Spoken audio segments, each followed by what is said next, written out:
boys and girls. Spencer and I are here to read you another story. The grade ones, every single year at Kinder College, always read Bread and Jam for Francis, written by Russell Hoban and illustrated by Lillian Hoban. And did you know that Russell and Lillian Hoban wrote and illustrated quite a number of books in the Francis series? So I thought I'd share a couple with you. Today's is a baby sister for Francis. So maybe we're going to find out when Gloria came to join the family, because we met Gloria in Bread and Jam for Francis, didn't we? It was a quiet evening. Father was reading his newspaper. Mother was feeding baby Gloria. Francis was sitting under the sink. She was singing a little song. Ooh, there's songs in this one too. Plinkety, plinkety, plinkety, plink. Here is the dish rag under the sink. Here are the buckets and brushes and me. Plinkety, plinkety, plinkety, plee. Oh, I like that one. She stopped the song and listened. Nobody said anything.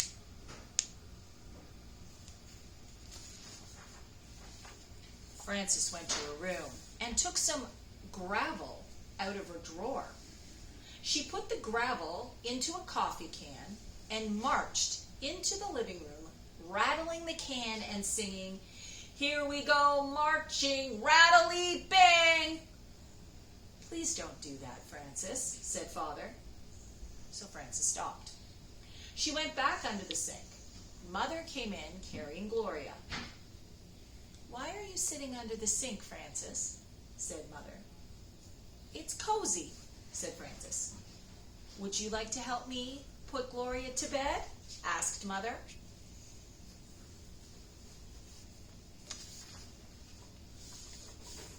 "How much allowance does Gloria get?" said Frances. "Oh, only big girls like you get allowances," said Frances. "May I have a penny with my nickel now that I am a big sister?" said Frances. "Yes," said Father. "Now you will get 6 whole cents a week." "Thank you," said Frances.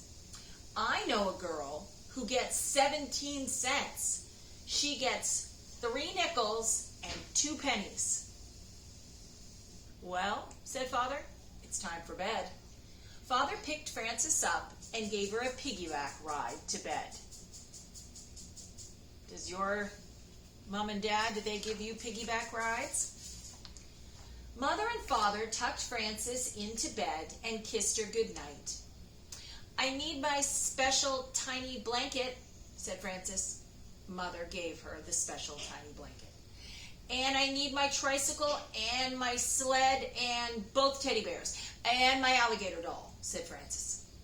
Father brought the tricycle, the sled, both teddy bears, and the alligator doll. Mother and Father kissed her goodnight again, and Frances went to sleep. What do you suppose she needs all that for? A sled, 2 teddy bears, and an alligator doll in bed?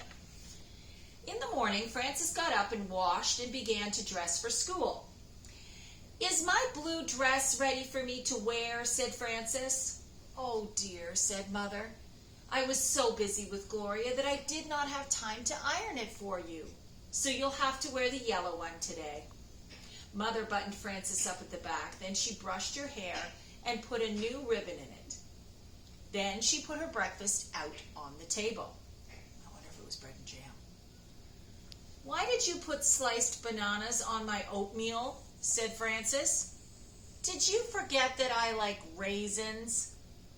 "No, I did not forget," said Mother, "but you finished up the raisins yesterday, and I haven't been out to shop yet." It's when you have a new baby in the house, mummies are very busy, aren't they? "Well," said Frances, "things are not very good around here anymore. No clothes to wear, no raisins in my oatmeal. I think maybe I'll just run away." "Finish your breakfast first," said Mother. "What time will dinner be tonight?" said Frances. 6:30, answered Mother. "Okay, I will have time to run away then after dinner." and she kissed Mother goodbye and went to school. Have you ever wanted to run away? I think everybody does at one time. After dinner that evening, Frances packed her little knapsack very carefully. She put in her very special, tiny, special little blanket and her alligator doll. She took all of the nickels and pennies out of her bank for her traveling money, and she took her good luck coin for good luck. Then she took a box of prunes from the kitchen and 5 chocolate sandwich cookies. I'm not sure I'd pick prunes for a runaway trip, but where do you think she's going to run away to? Think she's going to go far? Well, said Frances, it's time to say goodbye. I'm on my way. Goodbye now. Father looked up. Where are you running away to? He asked. I think under the dining room table is the best place to go, said Frances. It's cozy, and the kitchen is near if I happen to run out of cookies. Oh, that is a good place to run away to, agreed Mother. But I'll miss you terribly, said Mother. I'll miss you too, said Father. Well, said Frances, goodbye. And she ran away to the dining room. Father sat down with his newspaper, and Mother took up her knitting. You know, said Father, it's just not the same house without Frances here. That is exactly what I was just thinking, said Mother. The place seems very empty without her. Frances sat under the dining room table and ate her prunes. Even Gloria can feel it, said Mother. A little girl looks up to her big sister. I think I can hear her crying right now, said Father.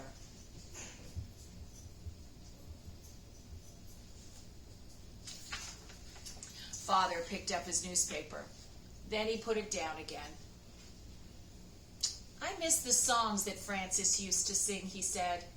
I was so very fond of those little songs, said Mother. Do you remember the one about the tomato? What does the tomato say early in the dawn? Sang Mother.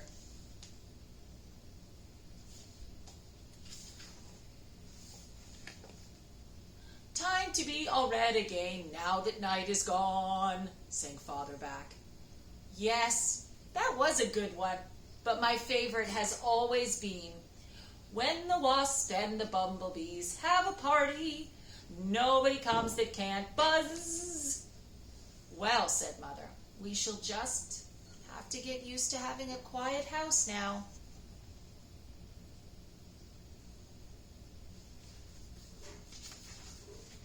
Frances ate 3 of her chocolate sandwich cookies and put the other 2 aside for later.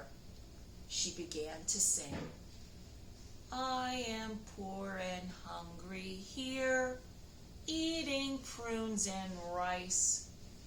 Living all alone is not really very nice. She had no rice, but chocolate sandwich cookies didn't exactly rhyme in the song.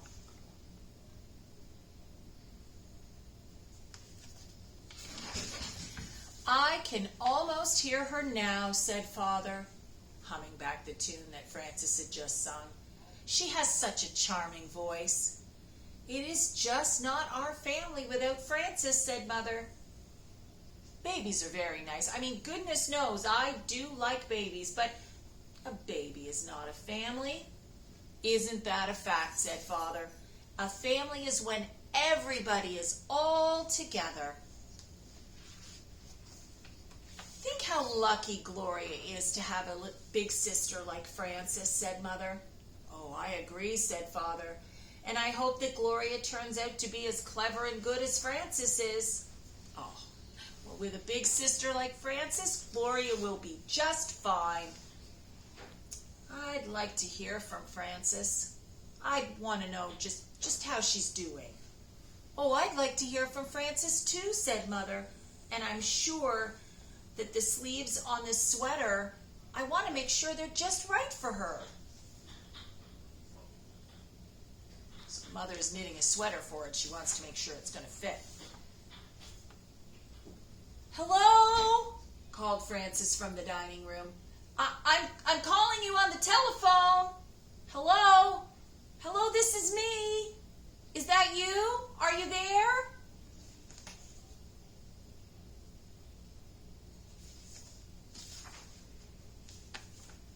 "Hello," said Mother. "This is us. How are you?" "I am fine," said Frances. "This is a nice place, but you miss your family a lot when you're away. How are you?" "Oh, we are all well," said Father, "but we miss you too." "I think I'll be home soon," said Frances, and she hung up her phone.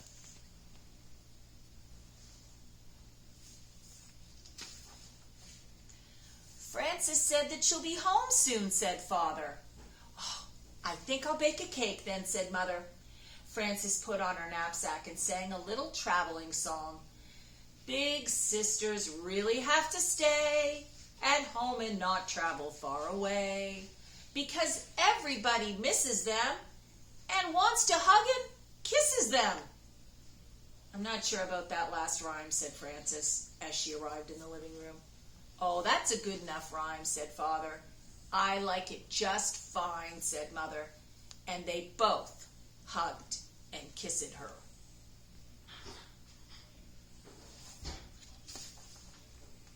"What kind of cake are you baking?" said Frances to Mother. "Chocolate," said Mother. "It's just too bad that Gloria's too little to have some," said Frances. "But when she's a big girl like me, she can have chocolate cake too." "Oh, yes," said Mother. "You may be sure that there will always be plenty of chocolate cake for around here." The end. I hope you enjoyed the story, boys and girls. Come back and listen another time.